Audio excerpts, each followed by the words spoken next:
Salut à tous, j'espère que vous allez tous très bien. On se retrouve aujourd'hui pour l'analyse d'avant-match de Monaco-OM, un choc entre prétendants aux places européennes, entre Monaco 4ème et l'OM qui sont eux 6ème actuellement. L'OM ne doit pas se louper alors que c'est le cas quand même depuis plusieurs matchs maintenant. Dans cette vidéo, on va s'intéresser à la compo de l'OM, on analysera la dynamique des deux équipes, on évoquera les joueurs à suivre de part et d'autre, et on finira sur les pronostics. N'hésitez pas à nous suivre sur Twitter et Insta, les liens sont en description et en commentaire épinglé. Vous pouvez aussi vous abonner en activant la cloche pour recevoir une notif dès qu'une nouvelle vidéo est dispo. N'oubliez pas le petit pouce bleu si vous voulez aider la chaîne, ça aide beaucoup la chaîne à être mieux référencée, et aussi à rejoindre le Discord pour parler de l'OM entre passionnés. Comme d'hab dans les analyses d'avant-match, je vous invite à me donner votre pronostic en commentaire avec le score exact. Ceux qui auront trouvé le bon pronostic seront mentionnés dans le prochain avant-match en fin de vidéo. On commence directement avec la compo d'équipe que je propose pour ce match. On part sur un 4-2-3-1, Mandanda au but, Sakai à gauche, Lirola à droite, Alvaro Etxaeta Tsar associé en charnière, Gaël Rongier pour la paire du milieu, il devrait être disponible a priori. Devant je mettrai Radonjic à gauche, Payet dans l'axe et Thauvin à droite. Pour la pointe je mettrai une nouvelle fois Benedetto puisque Milik sera dans le groupe mais ne sera pas titularisé d'entrée d'après Villas-Boas. C'est une compo qui permettrait de mettre une équipe relativement forte, qui tient le choc sur le papier. Pour le reste tout est une question d'état d'esprit et une question d'animation. Pour les blessés, Amavi n'est pas de retour, Camara non plus, les deux pourraient être de retour pour Rennes. Concernant Luis Enrique, il n'est pas prêt à débuter après son retour de maladie, lui qui a trop peu d'entraînement dans les jambes, on espère le voir jouer quand même quelques minutes. Maintenant pour analyser les deux équipes sur leur dynamique actuelle, on va commencer par l'équipe qui reçoit, c'est une tradition sur la chaîne.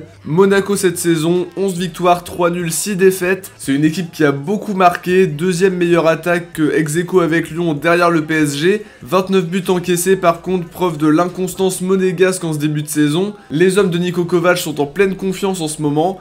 Depuis la lourde défaite contre Lens 3-0 à la maison, c'est 5 matchs consécutifs sans perdre, une victoire à Dijon 1-0, un nul contre Saint-Étienne 2 partout, une victoire 5-2 face à Lorient, une victoire 3-0 contre Angers, une victoire 3-2 contre Montpellier plus récemment. La confiance est là, les points sont pris contrairement à leur adversaire de samedi. C'est une équipe qui a vraiment beaucoup de qualité et qui s'appuie sur un 4-4-2 rien de plus classique, avec le duo Ben Yedder-Volland sur le front de l'attaque, qui peut vraiment poser de très gros problèmes à cet OM là. Le tandem Fofana-Chouameni est très intéressant aussi, il y a Gelson Martins qui est un joueur que j'adore, Golovin, Sofiane Diop aussi qui montre vraiment son potentiel cette saison, Caio Henrique sur qui on était placé pendant le mercato d'été. C'est une équipe sur le plan individuel qui a vraiment de très bons joueurs. Je pourrais aussi parler de Lecomte, de Badiachil que j'adore aussi, de Dizazi que j'ai trouvé très bon l'année dernière avec le Stade de Reims, Aguilar le néo-international et le jeune Goebbels qui a de plus en plus de temps de jeu après des débuts compliqués. Du côté de l'OM en ce moment rien de spécial à relever, on se fait bouger dans tous les sens, on marque peu ou pas, on n'a rien dans le contenu, on l'a vu encore une fois contre Lens, pas de supplément d'âme dans cette équipe où l'amour des contrats prévaut sur la combativité du terrain. Toujours est-il qu'il faudra montrer quelque chose dans le contenu, arriver comme étant une équipe en confiance, une équipe qui est meilleure sur le terrain, un état d'esprit adapté, en allant dans les duels, bref, en étant plus motivé que Monaco qui eux ont su se relever de périodes plus difficiles. 4 matchs sans victoire pour les Marseillais, nul à Dijon, défaite contre Paris pour le trophée des champions, défaite à la maison 2-1 contre Nîmes, nouvelle défaite 1-0 contre Lens, l'éternel recommencement pour le match en retard. Une victoire peut tout changer dans la dynamique horrible de l'OM, surtout contre un adversaire direct comme les Monégasques. Tu fais un bon match, ça te relance, la motivation peut venir toute seule et on attend ce sursaut d'orgueil, parce qu'actuellement il n'y a rien pour sauver cet OM là. Le plus triste à dire c'est ce qui peut sauver l'OM, c'est le mercato qui permet de parler d'autre chose que des matchs et de la performance sur le terrain, le temps que les joueurs signent. Pour le reste c'est très inquiétant à tout point de vue et on a l'impression que 3/4 des joueurs de l'effectif ne sont pas assez impliqués.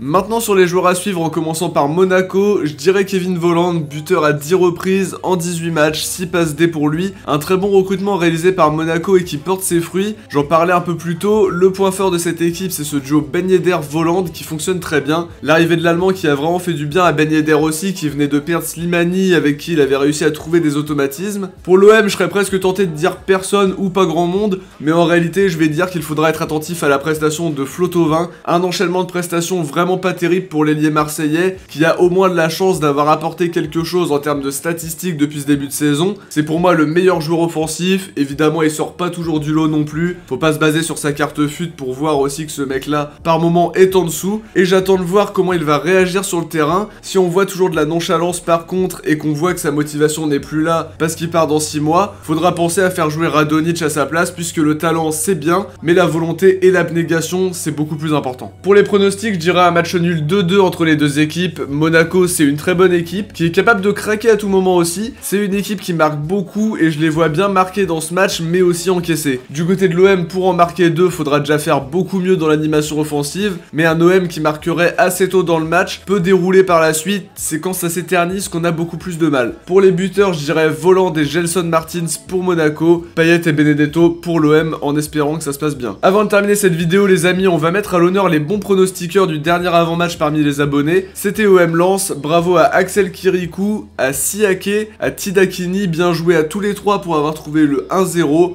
N'oubliez pas en tout cas les amis de nous laisser votre prono pour Monaco OM pour être mentionné en cas de bons pronostics dans le prochain avant-match. On arrive déjà à la fin de cette vidéo, j'espère qu'elle vous aura plu. Si c'est le cas, n'oubliez pas de réagir à la vidéo, de mettre un pouce bleu, de partager la vidéo et tout ça. On se retrouve dès demain soir pour analyser ce Monaco OM en espérant pas redire une énième fois les mêmes choses dans le débrief. Bon match à tous, n'oubliez pas de voir la vidéo de présentation de Milik si c'est pas déjà fait.